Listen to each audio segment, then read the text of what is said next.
Hi, I'm Hannah with Natural-ish Life, and today is day 3 or 4 of my video diary about locking up my iPhone. And yesterday we talked about how navigation was a big issue, and then something looming was the grocery store. And so yesterday, the girls and I went to the grocery store, and I know some of you that might not seem crazy, but when you have a 6-year-old, a 2-year-old, a 3-year-old, and a 2-year-old, going to the grocery store for a week's worth of groceries is a lot. Especially in a city where you have to keep an eye on them and make sure that they're staying close. When I used to do it when they were even littler in my small hometown, everyone there knew me, so everyone walking through the aisles or everyone that worked there knew the kids.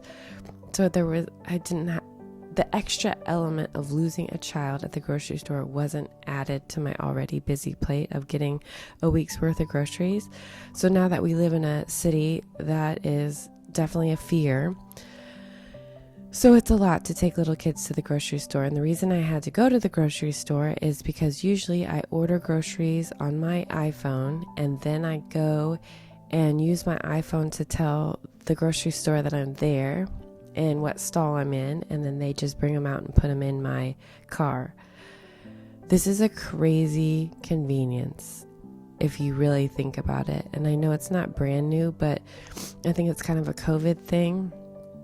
But like having someone pick your groceries and then place them in your car, and all you have to do is bring them home and put them away, is an amazing convenience.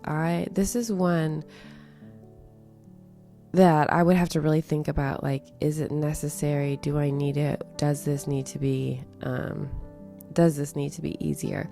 And I think that's what I've really been learning in this process. I know it's only been 4 days, but the iPhone and technology take away a lot of friction, but it also adds friction too. So I think what I'm doing here is deciding what is really necessary. So the grocery store, instead of going to the big box grocery store, Kroger's, I decided that I was going to try to get everything I needed in 2 really small grocery stores. One was a veggie and fruit market, and then the other one's Trader Joe's.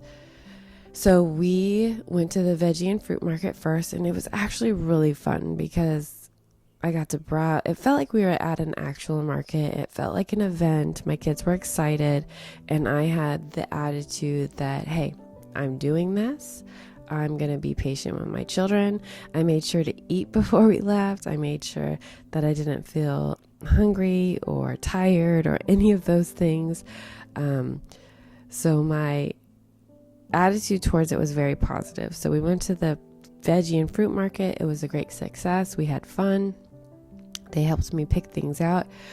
I had a list, but I didn't use it because I already know the produce that we need, and that was all we were there for, was produce.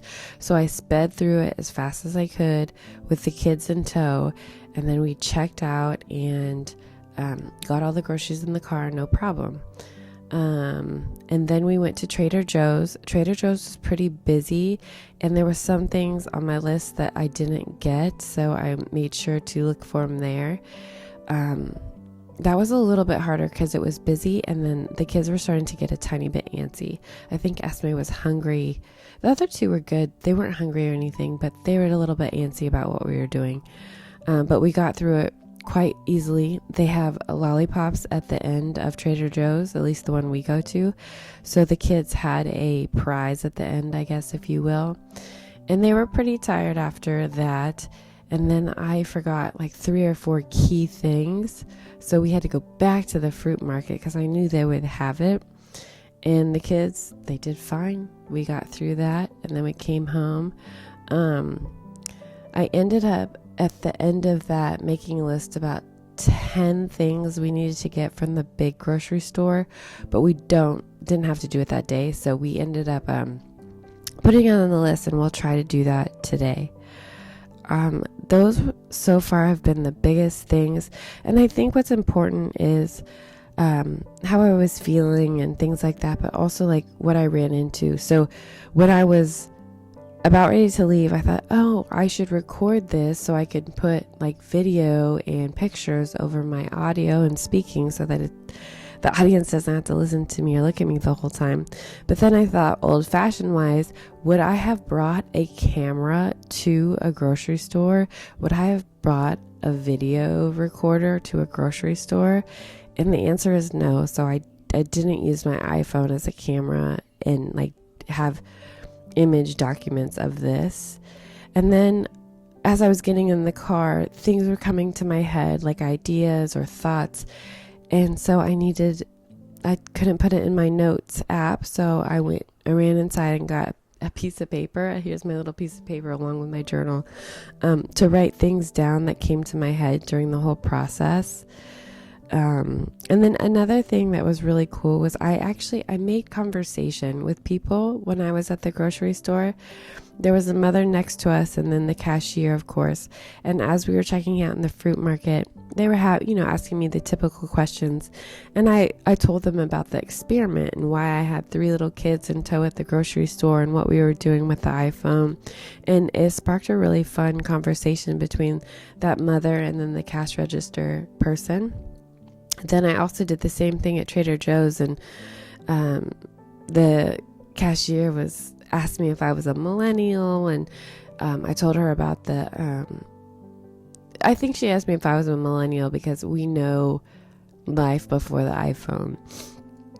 And then she asked me about what did she ask me? Oh, and then I told her about the navigation issue and kind of how it was going. And it's crazy that this has only been going on for 4 days, but I think those 2 major things, the groceries and the navigation, were pretty big ones for the week. There's also been Amazon orders that I needed to make, and then I realized that it was outside of office hours, so I decided to look for them in the places that we were in, and they didn't have what I needed. So during office hours this morning, I'll have to order. But that also got me thinking about the immediacy of needing something and then it being at your door that day even, or the next day. Like, is that necessary? What's that doing to the environment? What's that doing to my brain? What's that doing to my kids' idea of how things work? That you just push a button on the phone and then all of a sudden you have toilet paper on your doorstep within 4 hours at the most. So I'm not dogging any of the things. I'm just trying to observe them and then really think about those kind of things. So that's where I am today on day 4. We'll see what happens today and what we have to report about tomorrow. Thanks for being on this journey with me. And if you're interested in doing it with me, I'd be glad and happy and very interested to hear about the trials that you're coming up against. So let me know and have a great day.